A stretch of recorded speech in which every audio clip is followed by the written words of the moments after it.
Welcome to the Blue Couch. Thank you, it's a pleasure to be here. What is the UK's perspective on public-private partnerships to guarantee security? Okay, so I don't think anybody can guarantee security entirely, but I think we can design out risk of events occurring by better planning.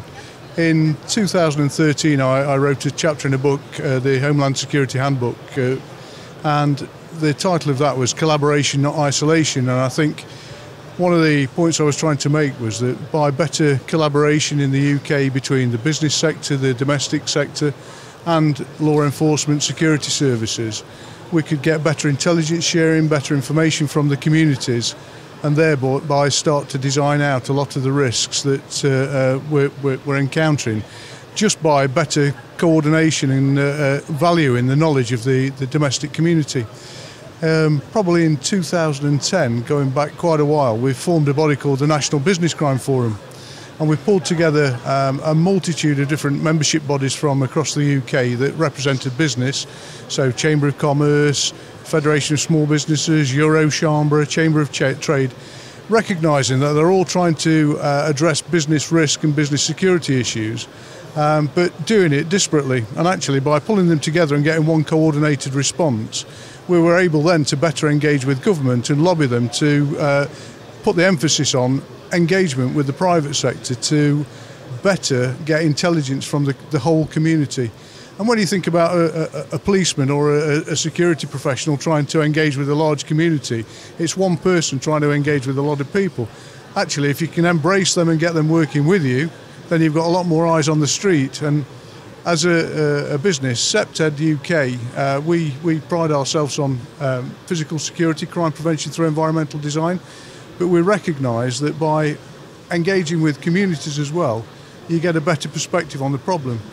And I think if we bring what I've just said into present day, the National Business Crime Forum led to the formation of a body called the National Business Crime Solution, all very confusing.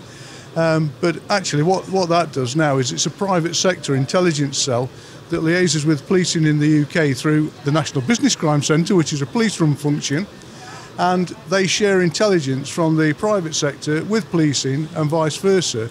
And it's expanded the reach of collaboration across the UK quite considerably and reduced that vulnerability, I think. As you have mentioned environmental design, what characterizes an environment which is preventing society from crime? I think it goes back to the point I made originally. It would be wrong being in Germany not to mention the Leipzig Charter. And the recent version of the Leipzig Charter recognises the value of social engagement and interaction. And what they recognise is that if you don't engage with everybody in a community in respect of new developments and new designs and things like that, you disengage people. And if you've got a disengaged community or a deprived community, for example, where they don't feel valued, actually it breeds, it's a breeding ground for crime and for security issues. A lot of the cities across the UK and across Europe are now seeing mass migration. If you make those people feel disengaged, actually you start to create the ghettos. That then starts, and it's almost this spiral of decline. And to quote Jane Jacobs from the 1960s, one of the sort of predecessors for CPTED, she talked about the eyes on the street, and that really is about natural surveillance and relying on the community that you're working with to better share intelligence with businesses, with the police, with law enforcement, and that starts to reduce crime, but it also makes people feel involved. Thank you very much for being here. Thank you, it's been a pleasure.